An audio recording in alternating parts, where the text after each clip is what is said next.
Bonjour à tous et bienvenue sur ma chaîne YouTube. Je m'appelle Pauline, je suis l'auteure du blog libérépouraimer.com et du livre du célibat à la vie de couple.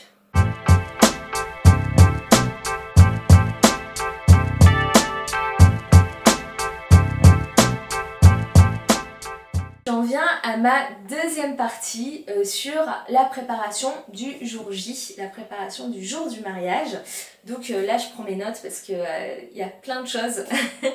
Donc la première chose que je voulais vous partager, c'est que pour moi ça a été un peu une excitation de me dire oh, ça y est, le grand jour arrive et puis là on peut avoir tous nos fantasmes qui débarquent, toutes nos espérances, toutes les fois où on a été à des mariages et on s'est dit ah ouais, moi je ferais peut-être ça comme ça, peut-être comme ça. Enfin, je pense qu'en tant que femme, on peut avoir plein d'idées sur le mariage parce qu'on a pu y réfléchir beaucoup avant.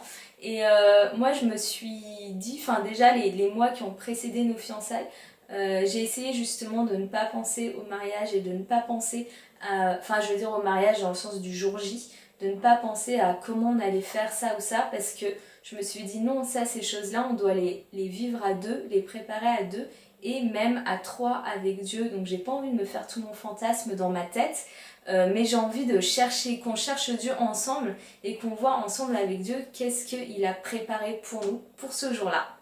Donc c'est ce que nous avons décidé de faire. Suite à nos fiançailles, déjà on partait dans plein de discussions et on réalisait que c'était un sujet énorme. C'est là qu'on réalise, non mais c'est déjà trouver un lieu, c'est voir qui est-ce qu'on veut inviter, c'est trouver des témoins, c'est trouver une robe, c'est trouver des alliances, enfin voilà, c'est qu'est-ce qu'on va manger, bref, ça peut partir dans tous les sens. Et on s'est dit, oula, on se calme, on s'est pris une semaine où on s'est dit, on ne prépare pas. On goûte au fait déjà d'être fiancés, voilà, c'est déjà un nouveau pas pour nous, c'est énorme, et on écoute Dieu. Et voilà, il y a un moment où une semaine après nos fiançailles, on s'est pris un temps ensemble pour prier, simplement écouter Dieu sur ok, ben voilà, on va se marier, Seigneur, qu'est-ce que tu veux nous dire ? Quel est ton plan pour nous ? Et en fait, on n'a pas entendu des choses très concrètes, mais on a surtout entendu Dieu nous parler de sa vision du mariage. Et en fait, il nous a rappelé encore ce truc du fait que le mariage c'était la représentation de Christ et l'Église. Et ça nous a vraiment parlé en fait sur la façon dont on avait envie de préparer ce mariage aussi avec cette conscience-là. Dieu nous a parlé là-dessus et ça a été un peu le fondement, la base pour préparer tout le reste. Voilà, donc mon premier point, ce serait de dire, écoutons Dieu sur la vision globale déjà. Qu'est-ce que lui veut nous dire ? Et mettons de côté tous les détails. Au début, cherchons vraiment le plan de Dieu. On peut être vraiment distrait et c'est vraiment important de venir ensemble devant Dieu dans la paix et de vraiment se mettre à son écoute. Ensuite, deuxième point, c'est qu'il y a plein de sujets pratiques et bien sûr il va falloir organiser ça. Donc on a chacun notre façon d'organiser. Moi je suis visuelle, voilà, et j'aime bien écrire tout ça, donc j'ai créé ce qu'on appelle une mind map, donc je vais vous la montrer. Voilà, donc peut-être que vous vous attendiez à un super truc super beau, en plus je suis graphiste, mais alors là, pas du tout. Ça fait vraiment brouillon, c'est hyper moche. J'ai écrit wedding au milieu, donc on parle en anglais avec Thomas. Wedding, et après je fais partir des petites flèches qui amènent sur chaque sujet. Et donc par exemple, il y a un sujet, c'est le lieu. Et donc voilà, le lieu.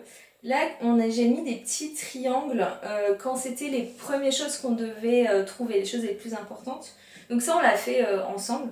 Voilà, et donc dans le lieu, il y a la salle, les logements, voilà, il y a plusieurs choses. Après, donc il y a budget, il y a cérémonie. Donc cérémonie qui va présider notre mariage. Qu'est-ce qu'on fait pour l'entrée ? Est-ce qu'on fait de la louange ? Qu'est-ce qu'on fait ? Est-ce qu'il y a un message qui va être dit ? Est-ce que, voilà, les promesses, enfin, la traduction, parce que du coup, ça va être en 3 langues, notre mariage, ça va être un petit peu compliqué. Voilà, après c'est drôle, c'est Thomas qui a rajouté technique, il a rajouté ça à peu près partout parce que moi j'avais pas pensé à la technique. Donc c'est pour ça que c'est cool, on est deux et qu'on est différents. Et voilà, moi c'est ma façon de gérer, ça m'a aidé en fait. Parce que j'avais plein de choses en tête et je me disais ah là là, ah oui, et puis c'est vrai, il faut prévoir un petit cadeau, genre dragée ou autre. Ah, et puis c'est vrai, il faut penser aux chaises. Enfin, on peut, voilà, se réveiller dans la nuit avec eh mince, j'ai pas pensé à tel truc. Et en fait, ça aide, je sais que tout est là. Et quand je pense à un sujet auquel j'ai pas pensé avant, hop, je rajoute. Et comme ça, de temps en temps, je regarde mon schéma et je me dis ok, on en est où? Voilà, mariage civil, on en est où au niveau des papiers? On en est où pour le voyage de noces? Est-ce qu'on a regardé enfin, voilà, donc là, ça permet d'avoir tous les sujets. Thomas, lui, est complètement différent. Il est sur Google Drive, il s'est fait des tableaux Excel. Moi, ça me parle pas trop parce qu'il a mis des dates limites pour chaque truc et moi, j'ai vraiment du mal avec ça. Donc lui, il se fait son truc comme ça et moi, je jette un coup d'œil dessus de temps en temps et où il a les tâches, les personnes à appeler, et il a aussi chaque domaine. Mais moi, voilà, je fonctionne plus comme ça. Donc, c'est important en fait de noter quelque part, d'avoir une vision en tout cas globale de tous les sujets pour pouvoir y revenir régulièrement et se demander tiens on en est où sur tel sujet et de noter aussi un peu les priorités. Donc là il y a les triangles pour chaque sujet. Et donc, nouveau point, je sais plus où j'en suis, troisième point. Une fois qu'on a tout ça, qu'est-ce qu'on fait? Eh ben on prie. À chaque fois on prie et en fait on va aller en tout cas, voilà, c'est notre façon de faire. Mais on va aller sur chaque sujet. Les uns, on va prendre un sujet après l'autre. Voilà, ça aide à pas trop s'éparpiller. Un sujet après l'autre. Et on va prendre un temps, on va prendre une après-midi ou une soirée. On va se dire, ok, ce soir, on prie sur, je sais pas, qu'est-ce qu'on a fait comme sujet. On prie sur la cérémonie, par exemple. Et on prend un temps, on prie ensemble. Et là, on écoute Dieu. Ok Seigneur, qu'est-ce que tu vois pour cette cérémonie? Et là on va recevoir des choses de Dieu, donc il y a un temps d'écoute. Et après on va avoir un temps de partage par rapport à ce qu'on a reçu, comment on va pouvoir mettre ça en place, qu'est-ce que ça veut dire concrètement. Des fois on reçoit des images, c'est pas très concret, mais comment on peut voilà, répondre à la vision de Dieu dans la pratique aussi. On va discuter, puis on va faire des recherches aussi, pratique pour voir qu'est-ce qu'on peut mettre en place et c'est génial, c'est un super processus. Moi j'avais vu plein de copines qui sont mariées à des non-chrétiens hein, surtout et ou qui elles-mêmes ne sont pas vraiment chrétiennes préparer leur mariage et ça part dans tous les sens, enfin ça me donnait pas du tout envie parce que voilà, moi je veux qu'il y ait des fleurs jaunes et lui il veut qu'il y ait des fleurs roses, enfin je sais pas, se partir dans des trucs comme ça. Mais là, c'est génial de prier ensemble sur chaque sujet, d'écouter Dieu. Et ça nous donne une unité. Enfin, jusqu'à maintenant, voilà, on est vraiment en phase dans l'unité l'un avec l'autre. Ça m'amène à un quatrième sujet, c'est la pression des pères, de la famille, des amis, tout ça. Donc ça c'est un sujet vraiment important. Et ça tombe très bien qu'on soit un couple international parce que comme ça on n'a pas à se soucier des traditions et de toute façon moi si je m'étais mariée avec un Français je pense que ça n'aurait pas empêché que voilà j'aurais resoumis à Dieu chaque tradition. Je ne veux pas me soumettre à une tradition juste parce que c'est la tradition ou parce que tout le monde fait ça. J'ai envie de suivre Dieu et de faire des choses qui ont du sens pour Dieu, pour moi, pour mon couple. Et moi je crois en ce verset qui dit que nous devons quitter père et mère pour nous attacher à notre futur marié et du coup l'organisation de mariage ça va être un super exercice pratique où on va pouvoir voir si on a vraiment quitté père et mère ou pas et ça c'est aussi lié au fait que oui aujourd'hui mon père céleste c'est Dieu et moi j'ai envie que ce soit lui qui pourvoit à mon mariage en fait. Donc c'est lui que j'ai envie d'écouter, c'est à lui que j'ai envie de me soumettre. Donc il pourrait y avoir la pression des parents et il pourrait aussi y avoir, il y a la pression des amis, enfin je pense qu'il n'y a pas vraiment une pression, mais plus sociale on va dire, où on peut se comparer à nos amis, se dire ah oui eux ils ont fait ça de telle façon, ah oui mais dans mon milieu c'est vrai que les gens ils font ça en général, il faut qu'il y ait un cocktail avec du champagne, s'il n'y a pas de champagne, ben voilà c'est pas un vrai mariage, voilà.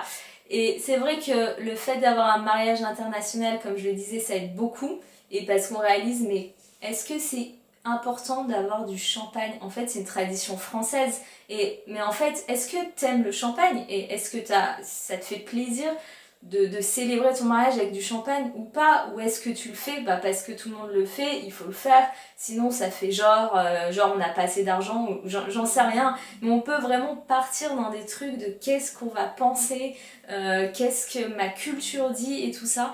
Et moi, c'est clair que j'ai pas envie de me soumettre à ça.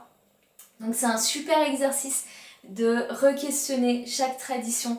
Et c'est aussi intéressant d'aller voir, faire des petites recherches, d'aller voir d'où vient chaque tradition en fait. Et est-ce qu'on a envie de s'y soumettre? Est-ce qu'on a envie de se soumettre au truc d'avoir un voile qui cache notre visage? Qu'est-ce que ça veut dire d'avoir ça?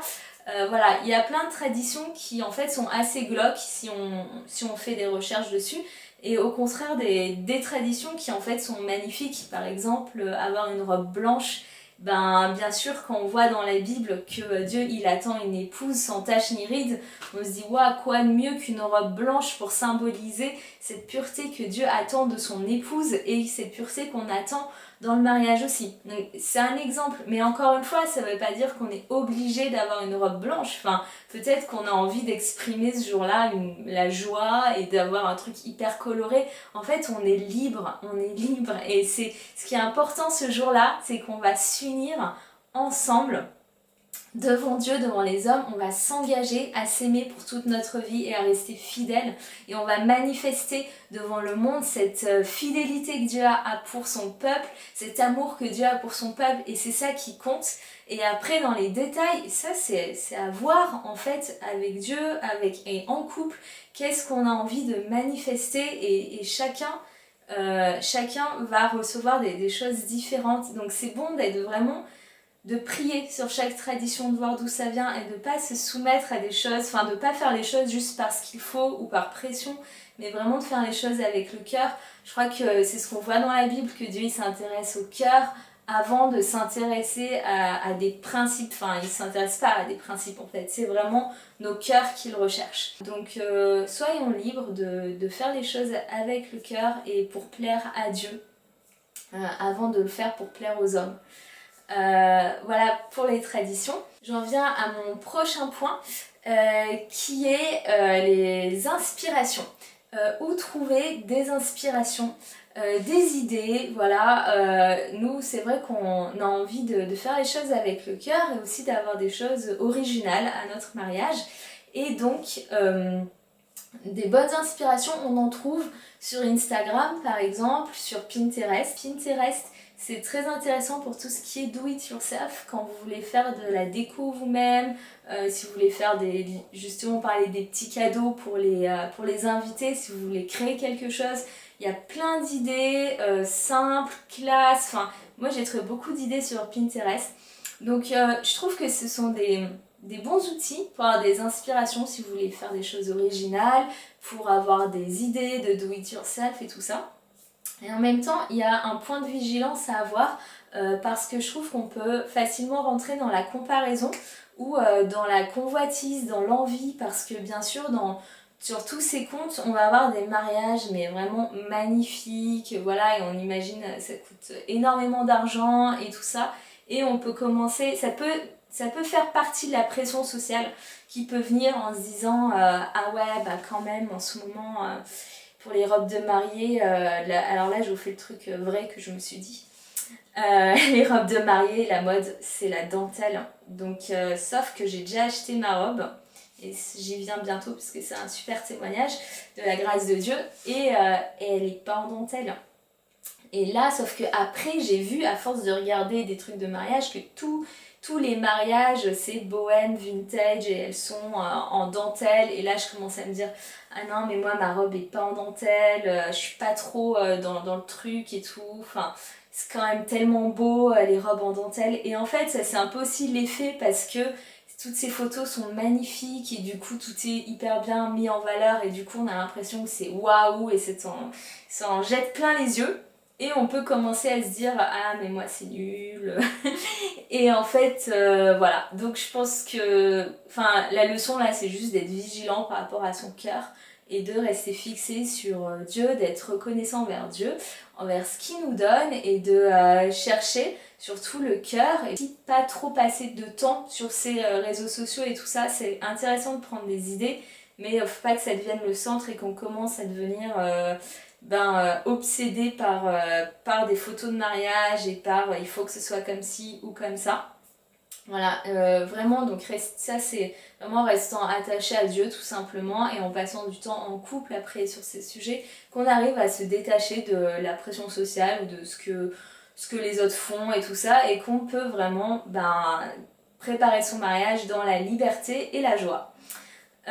J'en viens à mon dernier point qui est les finances, gros sujet parce que bien sûr qui dit mariage dit finance, un mariage ça coûte cher, tout le monde le sait donc on peut commencer à se stresser par rapport à ça et moi c'est venu très vite dans ma tête, je me suis dit oh là là mais ok on se marie, c'est beau tout ça là on rêve mais moi personnellement j'avais pas du tout d'argent de côté en fait. J'ai choisi de suivre Dieu et de faire les projets que Dieu me met à cœur et ensuite je prie et je demande à Dieu de pourvoir et je dis à Dieu ok Seigneur tu m'appelles à me marier, nous savons que c'est de toi, Seigneur je sais que tu as des finances pour ça et c'est vraiment important de mettre notre confiance en Dieu dans nos finances.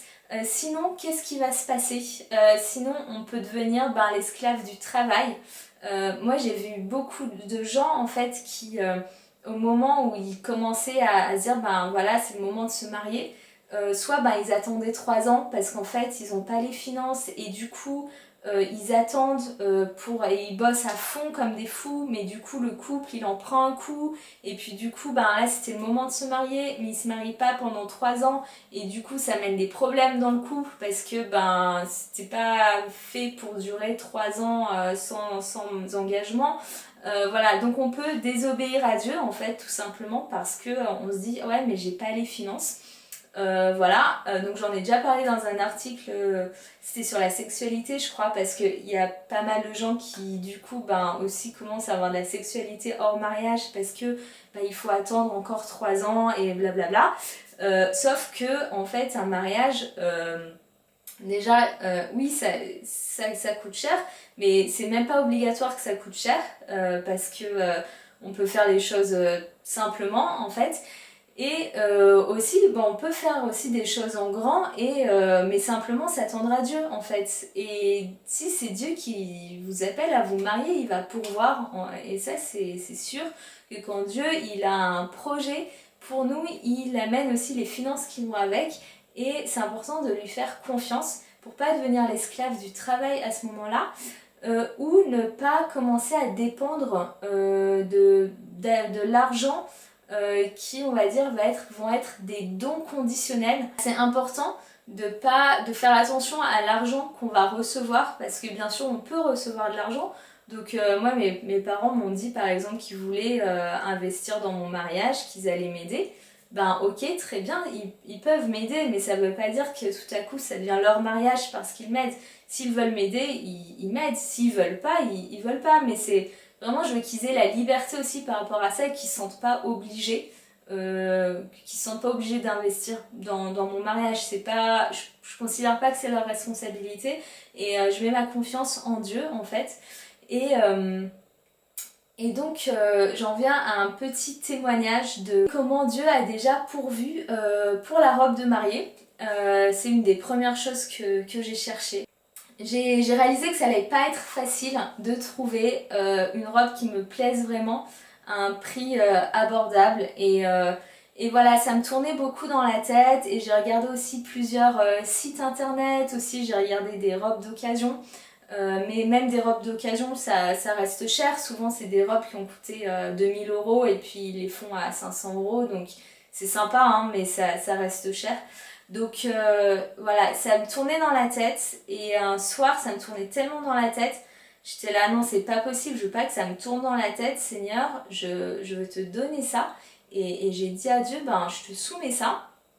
Et je prie que toi, tu agisses en fait et que tu me montres quelle est la robe que tu as préparée pour moi et que tu pourvois à cette robe parce que ben bien sûr j'ai pas les finances et j'ai senti Dieu me dire ben qu'est-ce que tu veux et quelle robe tu veux en fait et du coup j'ai un peu décrit ce style que j'aimais bien et voilà, et en me disant en même temps, même si j'ai cet argent-là, ça fait mal au cœur de mettre autant d'argent dans une robe. Je préférais tellement mettre de l'argent pour avoir plus d'invités à mon mariage, pour avoir un bon repas.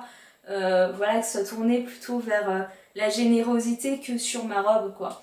Et voilà, et je dis ça à Dieu et je m'endors dans la paix et c'est tellement important quand on s'inquiète de remettre les choses à Dieu, en fait, comme Jésus nous l'enseigne dans Matthieu 6, de ne pas s'inquiéter de ce qu'on va manger, de comment on va se vêtir, de remettre ça à Dieu, de s'occuper de son royaume et lui, il pourvoira. Et c'est vraiment ce qui s'est passé le lendemain. On se retrouvait avec mon fiancé pour prier sur notre mariage et on a vraiment prié, on a reçu plein de choses, mais on était vraiment focalisé sur le côté spirituel et qu'est-ce qu'on veut amener dans notre mariage. Et en fait, au moment de la pause du déjeuner, je me dis tiens, je vais regarder sur c'est un site où les gens revendent leurs robes. Je vais jeter un œil pour voir s'il y a des modèles, s'il y a des... Et là, je vois qu'il y avait plein de nouveaux modèles, il y avait plein de filles qui avaient mis leurs robes en vente. Et en fait, j'ai trouvé un modèle qui me plaisait et qui était ma taille. Sauf que quand même, elle avait l'air quand même plus grande et un peu plus forte que moi sur la photo. Mais je suis allée l'essayer la semaine suivante. Et c'était dans voilà, Lyon, donc juste à 1 heure de chez moi. Et en fait, la robe est une robe qui se règle et du coup en fait elle m'allait parfaitement et c'était tout à fait ce que j'avais demandé à Dieu comme style et c'était une robe qui coûte très cher mais comme c'est une petite taille et que du coup la fille n'était pas arrivée à la vendre depuis plus d'un an, elle me l'a fait à un prix ultra bas, 150 €, une robe qui en vaut 1300. Voilà, parce qu'elle n'avait pas trouvé d'acheteur parce que c'est une petite taille. Donc Dieu m'a vraiment bénie avec ça et c'est voilà, un témoignage pour encourager en me disant bah, les finances pour Dieu, c'est jamais un problème et il a toujours une solution pour nous quand on met notre confiance en lui. Donc il y a un encouragement à ne pas accepter le compromis mais à vraiment obéir à Dieu et si Dieu vous appelle à vous marier, bah, préparez votre mariage avec foi et juste écoutez Dieu sur chaque domaine et il pourvoira aussi quand on l'écoute, quand on lui obéit, il pourvoit pour que nous puissions accomplir sa volonté. J'espère que cette vidéo vous aura donné des clés pour préparer votre mariage. Je m'excuse pour toutes les coupures qu'il y a eu, j'ai eu plusieurs problèmes avec ma caméra, j'ai dû l'arrêter plusieurs fois pour reprendre. Donc j'espère que en tout cas c'était clair. Si vous avez des questions, n'hésitez pas. Que Dieu vous accompagne et vous bénisse.